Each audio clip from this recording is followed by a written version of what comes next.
Démarré voici 2 ans, c'est un projet d'envergure porté par le Parc national de la Réunion et l'Armée Flore.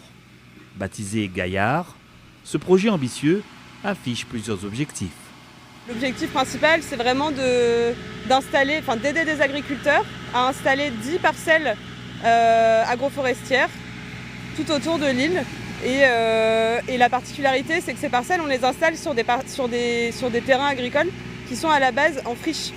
Donc en fait, on revalorise des espaces qui étaient délaissés jusqu'à présent. Comme ici, sur cette parcelle, située dans les Hauts de la Caroline, à Brapanon.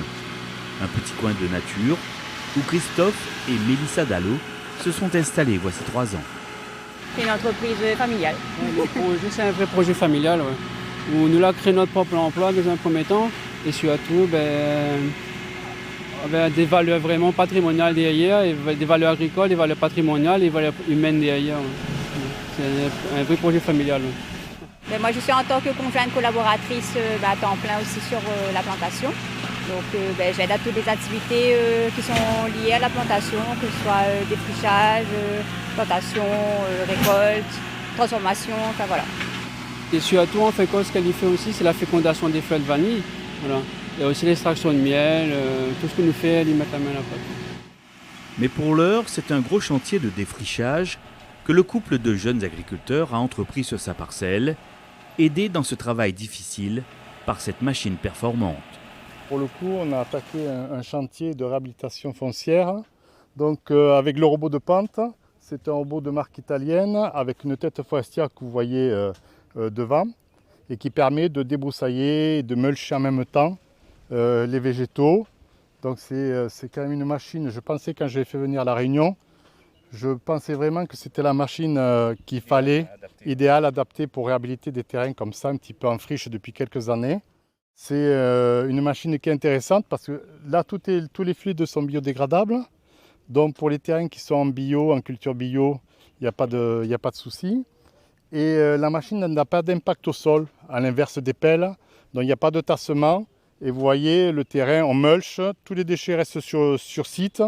Donc ça fait quand même une petite gestion circulaire là, qui est assez intéressante. Voilà. On a un budget expérimental dans le cadre du projet. Donc ici, par exemple, on fait intervenir un prestataire pour qu'il puisse réaliser le défrichement.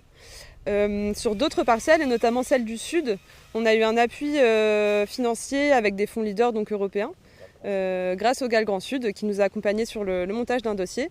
Et à ce titre-là, on va bientôt pouvoir publier un petit guide technique sur le défrichement, et notamment le défrichement dans des zones qui sont difficiles d'accès, parce que toutes les parcelles n'ont pas un accès carrossable.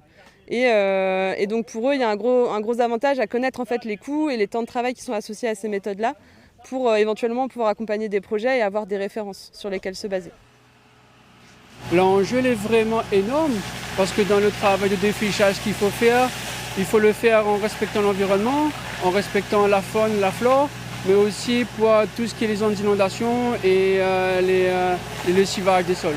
Voilà. Et surtout, si vous voyez dans certains arbres qu'il a été ruralisé, pour vraiment nous la marquer, les arbres, conserver ces plantes indigènes ou endémiques qu'il faut absolument garder pour préserver ces espèces-là dans ces zones-là en tout cas.